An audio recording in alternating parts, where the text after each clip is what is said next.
chuji anji podrana tuksen sanji ganji konyet rasma shurga muzmas tunza par sawe lama namla sorade kirba sanji chua shiktanye nyamba drupa shumla tanta sanjine manere dambe janso do janso shabla sorate lame josme janso doje dang shurge kuru pema shumla ji shenri zinga gyalwe nyuku ye tanda drupa tanjina drupara ho ranjin lame drambe kajela osme jaro shidro la zohe rale shanna nipre tujo tuyo irmi jivara shinji lo.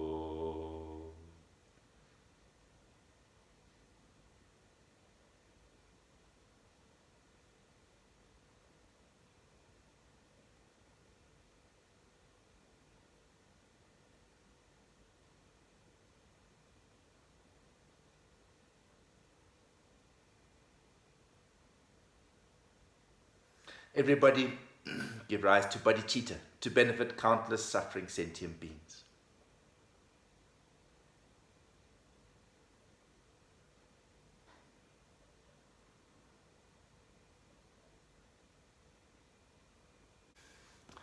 And remember, we're practicing not to continue in our normal way of thinking, is to change that way of thinking of ours, that software of ours.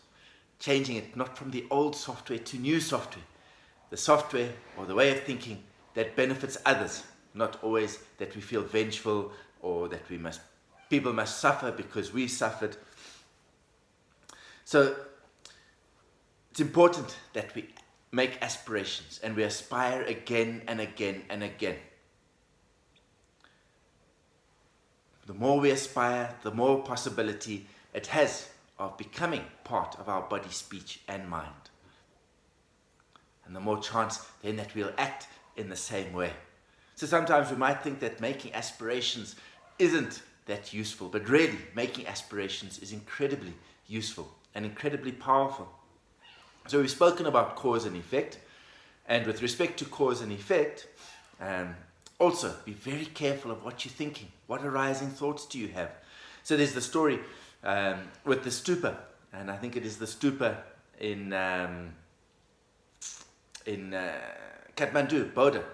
And for the stupa, when it was built by a very, very special woman, Apurna, and she was reborn in the human realm, and she decided, she had 4 children, and she decided that she was going to build a stupa for the benefit of Buddhism. And she went through many troubles, but she got to the last stage, and then she passed away with great blessing of the Buddhas. And her 4 sons agreed to carry on and finish the stupa. And they finished the stupa, and then they made aspirations. And they made aspirations that they would bring the Tibetan Buddhism or Buddhism to Tibet. And eventually those 4 brothers reappeared and established Buddhism in Tibet. But when they were making these aspirations, a bee came and stung one of the brothers. It was actually the first brother. And he tried to wipe the bee off his neck, and he accidentally killed the bee. And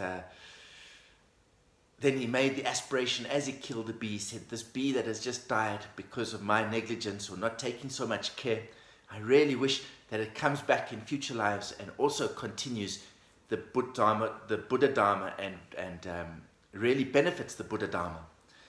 And then later on, the Buddhism was established in Tibet, and it was established by King Trisen Detsen. There was a monk and Guru Rinpoche, and these were these brothers that had come back as according to the aspiration. So you see really the power of aspiration. And then King Trisen Detsen had a daughter, and she was wonderful, and from the age of 5 or from the age of 7 she was practicing the Dharma, And suddenly at the age of 17, she passed away. She got a sudden illness and passed away. And somehow Guru Rinpoche revived her for a little while. And King Trison Detsen said to Guru Rinpoche, to Padmasambhava, he said, how can this be? She's so pure, she practices the Dharma. Why would she die at such an early age? She was really grief-stricken.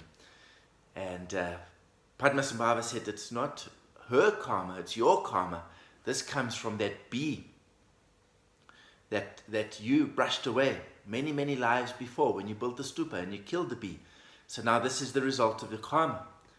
But he said also that you made that great aspiration so that this bee would be reborn and benefit others. And so his daughter Pemasel actually in later lives became Longchenpa, most incredible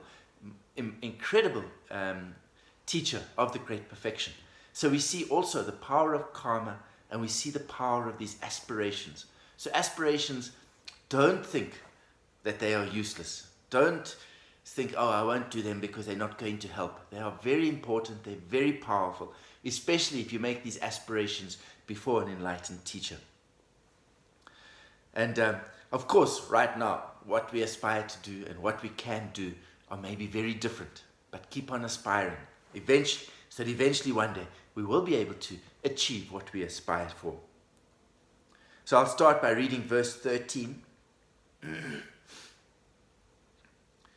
Even if others should seek to cut off my head, though I've done them not the slightest wrong, to take upon myself out of compassion all the harms they have amassed.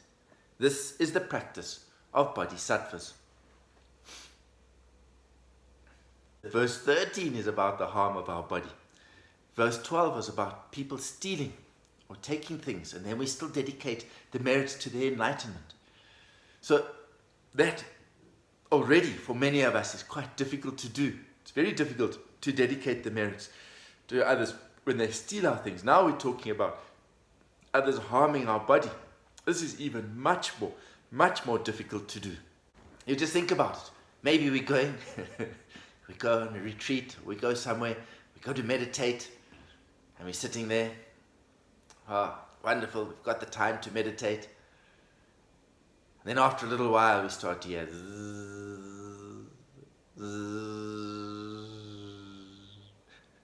our old friend, the mosquito, has come. And why is it always the mosquito?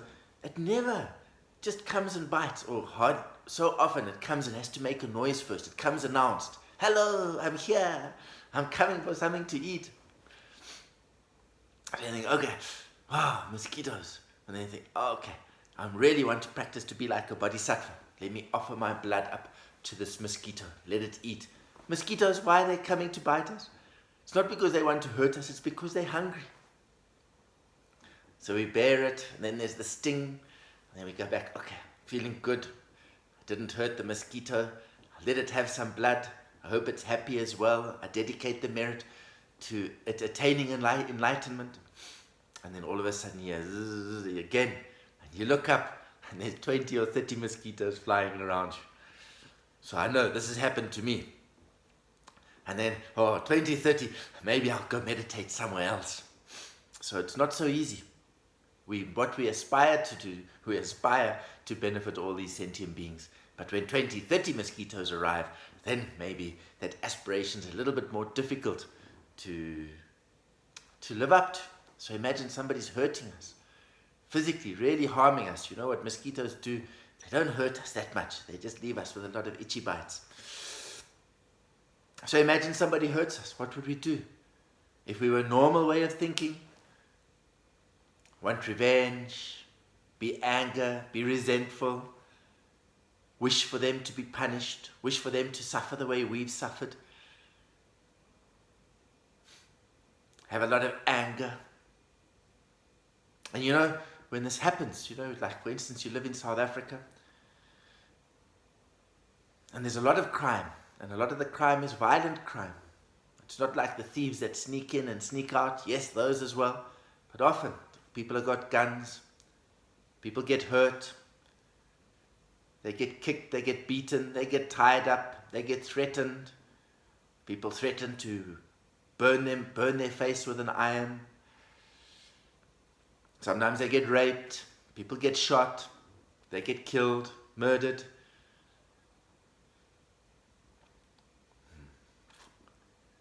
Drowned in boiling water.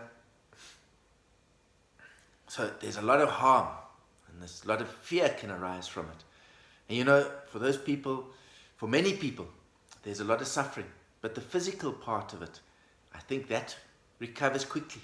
We don't remember that so much.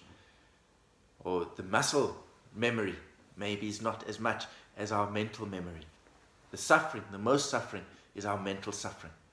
Again and again, remember the event, remember the suffering. Hear a noise, get nervous, get scared. 1 year later, still thinking about this event. This is what happened a year ago. So actually, it's the mental suffering that really causes a lot of suffering afterwards. So anyway, if any of this happens to you, would you be able to dedicate or wish to take away all the suffering of all these sentient beings, or their suffering, that they may attain enlightenment? I think it would be very difficult, but if you can, practice to be like a bodhisattva, to really wish, as it says in the verse 13, that you could take all their suffering on yourself. You hear the stories of a bodhisattva going to be killed, and as he's going to be killed, he makes the wish. He says to this person that's killing him, just as you take my life today, I wish in future lives that I can take away your suffering, just the same way as you take my life.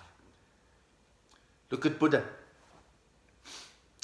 In a lifetime before he attained enlightenment, he was walking along with a few people, and he saw a tiger that was starving, and he said to everybody else, go ahead.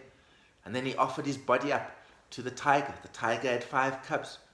So the tiger ate him and fed her cubs. He gave unconditionally. Now, it is said that those 5 cubs became his 5 students when he attained enlightenment, the 5 people that he practiced great austerity with. So he gave unconditionally, and then they followed him unconditionally. So I wouldn't suggest that this is what we can do now, but practice, make your aspirations again and again. So eventually one day we will be able to make these aspirations. You see how people's attitude affects things.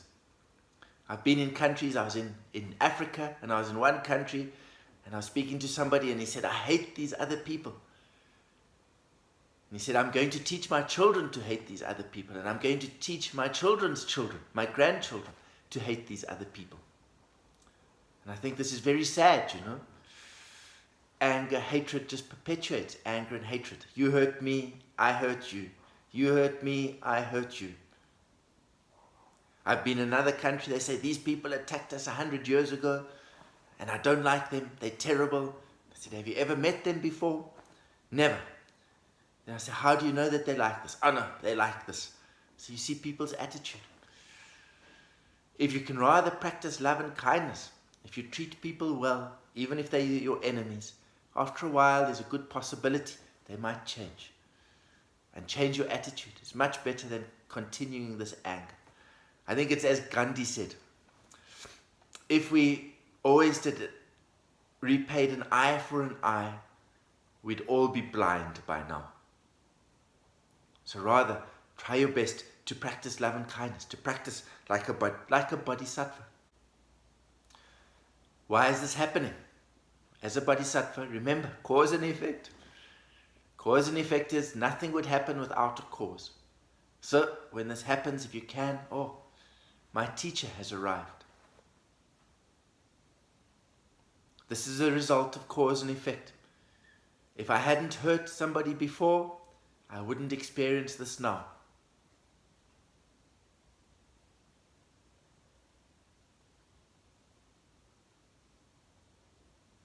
And also, oh, this is how it feels like to be hurt by others. I'll never hurt anybody again. I'll do my best never to hurt another being.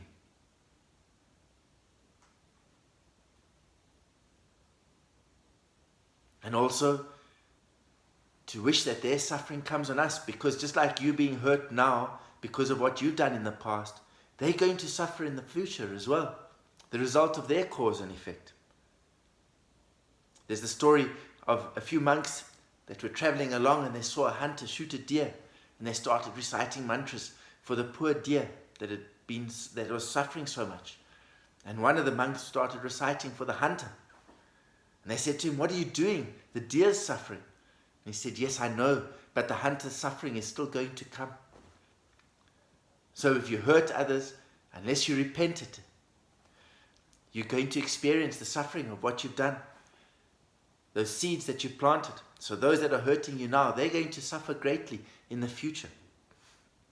Of course, the best is to practice in Rigpa, in the true nature of mind, and know the illusory nature of everything. Look at the Cultural Revolution. During the Cultural Revolution, there were some monks, some great practitioners that were in jail for 17 years, more. When they came out, they asked, what was the most difficult thing? They said, the most difficult thing was I thought I was going to lose my love and kindness towards those people that put me in jail. So really try and practice, just as these incredible verses of the 37 practices of a bodhisattva. Of course, it takes a lot of mind training, a lot of practice. Think of Mandela when he left. He said when he left jail, when he was out of jail, he was going and he thought, wow, even although I'm out of jail, unless he was full of anger and resentment and bitterness, he said, unless I leave behind this anger and this bitterness and this resentment, I will still not be free.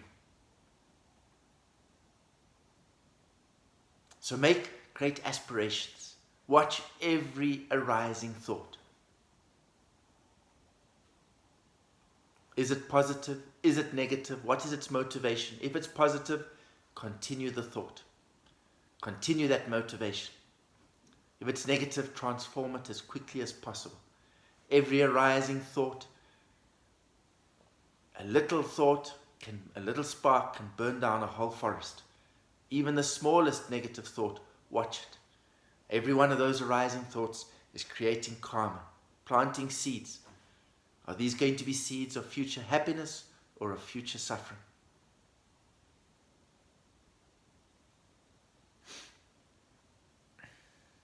And transform your mind and have love and kindness towards all sentient beings. And let's dedicate the merits. First, to our perfect teachers, to Gyalwe Nyugu Rinpoche, Achok Lama.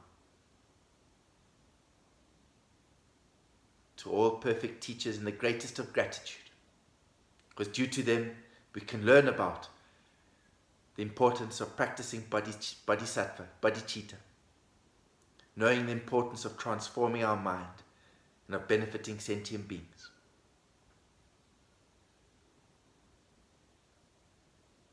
By this merit may all attain omniscience, having defeated the enemies of wrongdoings in the turbulent waves of birth, old age, sickness and death. May all beings be free from samsara and attain perfect enlightenment. Sonam daye tamcha dzapanye, tobnye nyepe tranang kajeja, keka nature balang trupai, tsipu tsoli droa sho.